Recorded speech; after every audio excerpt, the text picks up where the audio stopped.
नमस्कार दोस्तों, TS channel में आप सभी लोगों का बहुत बहुत हार्दिक स्वागत है। आज हम एक नए वीडियो के साथ में आपके समक्ष में फिर से हाजिर हूं। और दोस्तों, आज का टॉपिक लिया है, मेडिसिन है एलियम सेपा। एलियम सेपा ये हमारी मेडिसिन जिसको बोलते हैं रा ओनियन, कच्चे प्याज से ये मेडिसिन को प्रिपेयर किया गया। ठीक है दोस्तों, अब इस मेडिसिन के बारे में मैं आपको डिस्कशन करूंगा स्टेप बाय स्टेप, जैसा कि मैं अदर मेडिसिन में डिस्कशन करता था।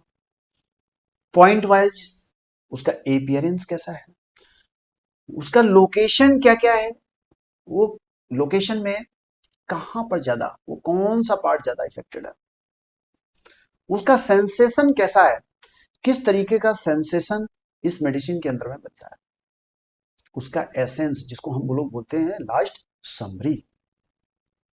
ठीक है दोस्तों, तो दोस्तों पहला पॉइंट है एपियरेंस। किस तरीके का एपियरेंस आपको देखने को मिल रहा होगा। तो कैटर टेक कोल्ड इजली, उसको सर्दी खांसी जुकाम बहुत जल्दी हो जाता है। उसको एक एलर्जी का प्रॉब्लम ऑलवेज बना रहता है, नेजल से रिलेटेड, यानी कि नाक से पानी आना, जल्दी जल्दी जुकाम होना, जल्दी जल्दी खांसी होना, जिसको हम बोल सकते हैं इजिली कैच कफ कोल्ड, बहुत जल्दी कफ कोल्ड उसको होना। ठीक है दोस्तों, तो ये तो हो गया एपियरेंस एलियम सेपा का।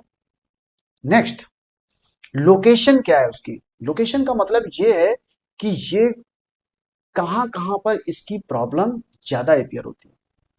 तो दोस्तों म्यूकस मेम्ब्रेन्स, म्यूकस मेम्ब्रेन्स जहां जहां से भी डिस्चार्ज होता है, वो आइस का हो सकता है, वो नोज का हो सकता है, लेरिंग्स, इवन नर्व से रिलेटेड भी हो सकता है। ठीक है, तो म्यूकस मेम्ब्रेन एक छोटा सा एग्जाम्पल नोज से कब होता है, जब आपको कब कोल्ड होगा तब वहां से डिस्चार्ज होगा। आइस, आप देखे होंगे कि जब आइस में इंफेक्शन होता है तो आंखों में कीचड़ टाइप का जाता है, जैसे कोरोना के टाइम पर ब्लैक फंगस भी आया था। कंजाइटिवाइटिस की भी कंडीशन में हो सकता है। तो ये आपको एक आइडिया लगा कि इसका लोकेशन क्या है, कहां पर ज्यादा ये होता है। नेक्स्ट है दोस्तों सेंसेशन, किस तरीके का इसमें सेंसेशन आएगा। सार्फ होगा, बर्निंग होगा, स्मार्टिंग होगा, रानेस होगा। इसका मतलब इसमें बहुत ज्यादा जलन हो रही होगी, यानी नोज से भी अगर डिस्चार्ज अगर होगा तो वहां भी बहुत ज्यादा जलन हो रही होगी। अब दोस्तों आते हैं मॉडलिटी में, कब घटता कब बढ़ता है। वर्स इन यूनिंग,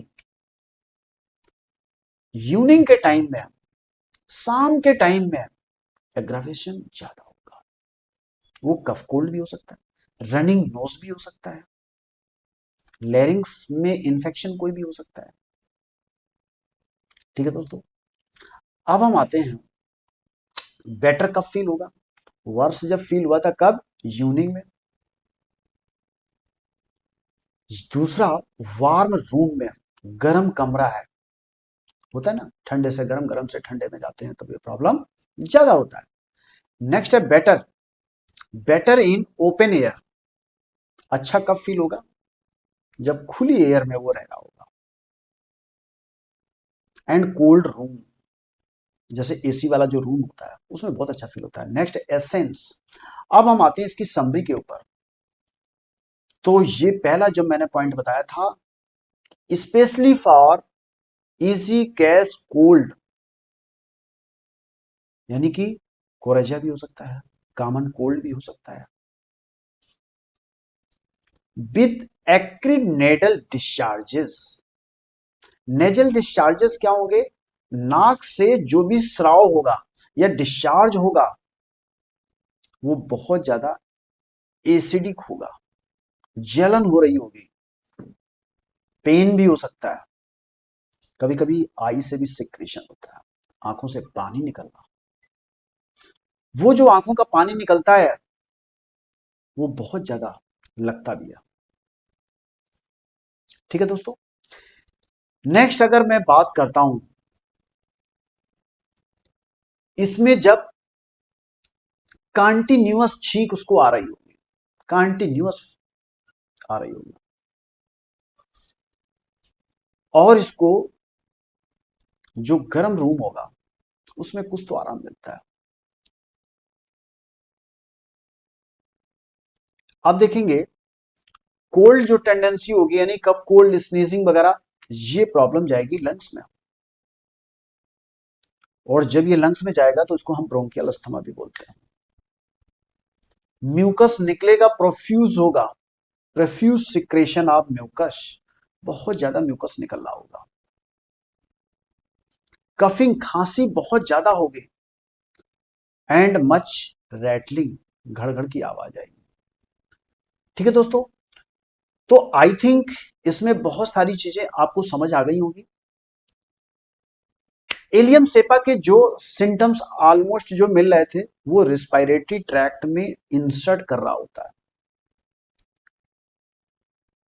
बॉडी उसकी इतनी ज्यादा सेंसिटिव होगी कि अगर थोड़ा सा भी डस्ट, थोड़ा सा भी कोल्ड लगने से उसको कफ कोल्ड स्नीजिंग स्टार्ट हो जाती है, उसको एक एलर्जी की प्रॉब्लम जनरेट हो जाती है। एलोपैथिक में लोग सेट्राजीन, एंटी एलर्जिक बहुत सारे कंपाउंड लोग लेते रहते हैं।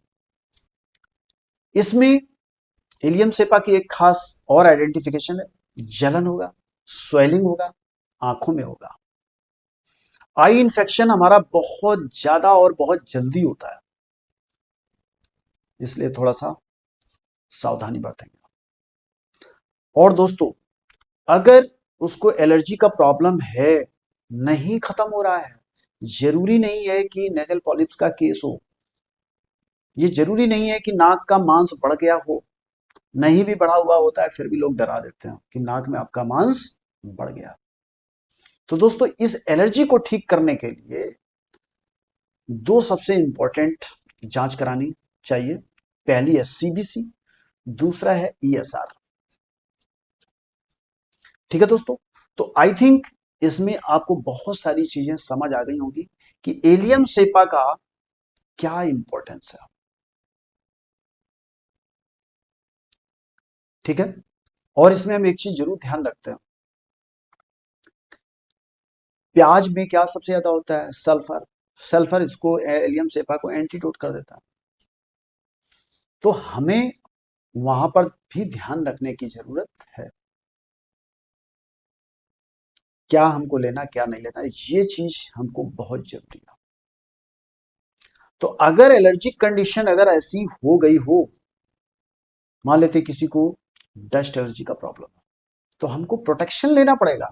ये जरूरी नहीं है कि केवल हम मेडिसिन खाते रहेंगे और उम्मीद लगा के बैठ जाएंगे ठीक होगा।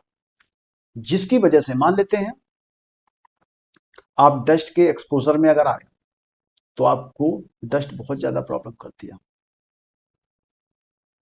आपका जो कफ कोल्ड स्नीजिंग है वो बहुत ज्यादा प्रॉब्लम करता है।